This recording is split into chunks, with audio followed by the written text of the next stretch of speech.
Mummy ये तो बताओ, गणगौर पूजी क्यों जाती है? अरे बेटा, ये तो तुमने बहुत ही अच्छा प्रश्न मुझसे पूछा है। और चलो मैं तुम्हें बताती हूँ कि गणगौर क्यों पूछते हैं। पहले ये देखो, ये है हमारी गणगौर, ये ईसर जी हैं, ये गणगौर है। ईसर जी मानी शिव जी और गणगौर मतलब पार्वती जी। और इसमें ये कानीराम है, ईसर जी के भाई, ये रोमा है ईसर जी की बहन, और साथ में है मालन जो फूल लेके आई है। और ये करके ये जो गणगौर की पूजा है, ये बेटा होली के दूसरे दिन से चैत्र मास की तृतीया तक की जाती है।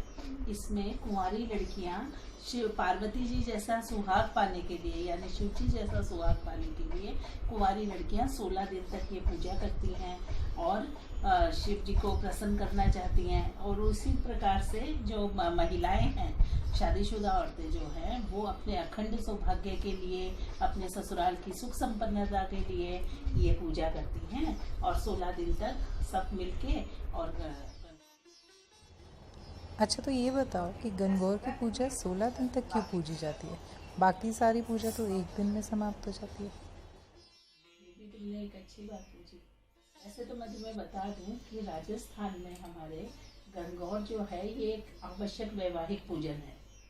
ऐसा होता है कि ऐसा माना गया है, पहले कहानी में मैंने भी मेरी सासू से, मेरी माँ से यही बात सुनी है, तो वही मैं तुम्हें बता देती हूँ।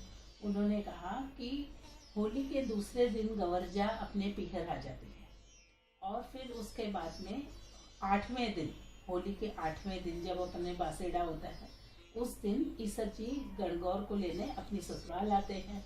और जब वो वहाँ आते हैं तो वहाँ पे जो लड़कियां गणगौर पूज रही हैं, जो सखियां हैं उनकी गणगौर की, वो गौरा को अपनी बड़ी बहन और ईसर जी को जीजा मानकर उनकी पूजा करती हैं, लाड चाव करती है। घर के बड़े जो हैं वो बहू बेटियों के लाड चाव करते हैं, सिंजारी करते हैं।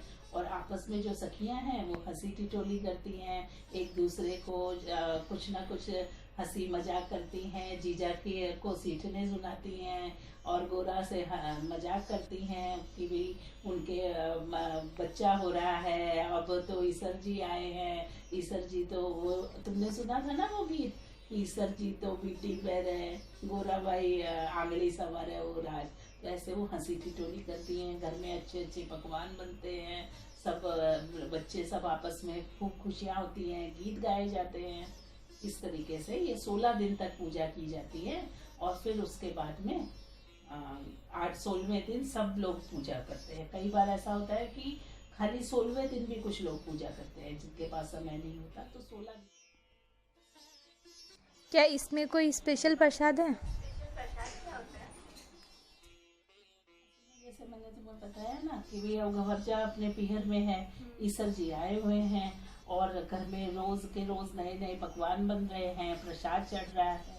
और फिर मैंने तुम्हें ये भी बताया कि कोई लोग खाली 16वें दिन पूजा करते हैं। ऐसा माना गया है कि प्रसाद जो है वो ये है कि जैसे शिव पार्वती जी ने जो पूजा की थी और शिव जी को पाया था, उस तपस्या का फल उन्हें मिला था। तुम्हें पता है ना, हम 16वें दिन जब पूजा करते हैं फल बनाते हैं, वही इसका मेन प्रसाद है। जो मेन प्रसाद है, जो हम बोलते हैं फल, वही इसका मेन प्रसाद है। और वो फल किसका प्रतीक है? वो फल इसका प्रतीक है जो पार्वती जी ने शिव जी को पाने के लिए जो इतनी तपस्या की और उसका फल उनको मिला। तो कन्याएं या औरतें वो यही करती हैं कि भी हमें भी हमारी तपस्या का फल मिले, हमने जो 16 दिन तक गणगौर पूजी है उसका फल हमें मिले। और उसी फल को मिलने के हिसाब से हम वो फल बनाते हैं। और एक बात और बता दूं कि ये फल पुरुष नहीं खाते, सिर्फ महिलाएं ये फल खाती हैं, क्योंकि मैंने बताया ना कि पार्वती जी के तपस्या का ये फल है, तो इसलिए ये फल केवल स्त्रियां ही खाती हैं, पुरुष नहीं खाते। और ये इस तरीके का प्रसाद होता है। अब तुम मुझसे ये भी क्वेश्चन करोगी कि भाई है ना, ये पूजी कैसे जाती है गणगौर? इसका जवाब तुम्हें अभी सुमन जी देंगी।